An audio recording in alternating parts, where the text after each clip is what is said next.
एक छोटे से गांव में राधा नाम की एक युवती रहती थी। राधा को उसकी असाधारण सुंदरता के लिए जाना जाता था। राधा के पास चांदी की चूड़ी थी, जिसे जादुई कंगन के रूप में जाना जाता था। राधा को जादुई कंगन अपनी दादी से विरासत में मिला था। दादी को ये कंगन बहुत पहले एक बुद्धिमान ऋषि से उपहार के रूप में मिला था। उसे अपनी शक्ति का बुद्धिमानी से और केवल दूसरों के लाभ के लिए उपयोग करने के लिए कहा गया था। एक दिन गांव में खबर पहुंची कि राजा की बेटी राजकुमारी मीरा गंभीर रूप से बीमार पड़ गई है। शाही चिकित्सक उसका इलाज करने में असमर्थ थे और उसकी हालत तेजी से बिगड़ती जा रही थी। राजकुमारी को बचाने के लिए राजा ने उसे ठीक करने वाले को इनाम देने की घोषणा की।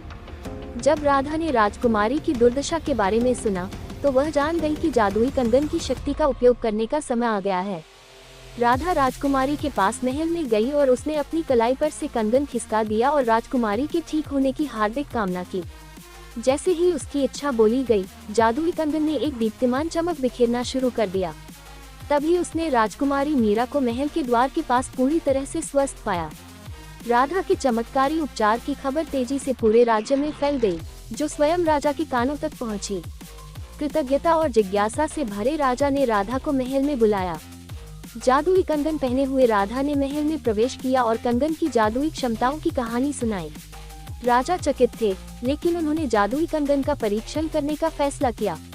उन्होंने राधा से वर्षों से पीड़ित एक बीमार और बुजुर्ग भिखारी को ठीक करने का अनुरोध किया।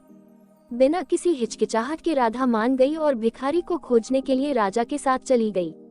उसने भिखारी के कमजोर हाथ को छुआ, आंखें बंद की और उसके स्वास्थ्य और कल्याण होने की कामना की। जादुई कंगन ने एक बार फिर पहले से कहीं ज्यादा चमक बिखेरी। तभी भिखारी अपने पैरों पर खड़ा हो गया। कृतज्ञता से अभिभूत भिखारी राधा के चरणों में गिर गया। उसने राधा को चमत्कारिक रूप से ठीक होने के लिए धन्यवाद दिया। जादुई कंगन की अविश्वसनीय शक्ति को देखते हुए राजा ने उसे बहुत सम्मान दिया। राजा ने उसे शाही उपचारक घोषित किया और पूरे राज्य में जरूरतमंद लोगों की मदद करने के लिए उसे कंगन का उपयोग करने के लिए कहा। राधा ने सदैव कंगन की शक्ति का प्रयोग दूसरों की भलाई करने में किया।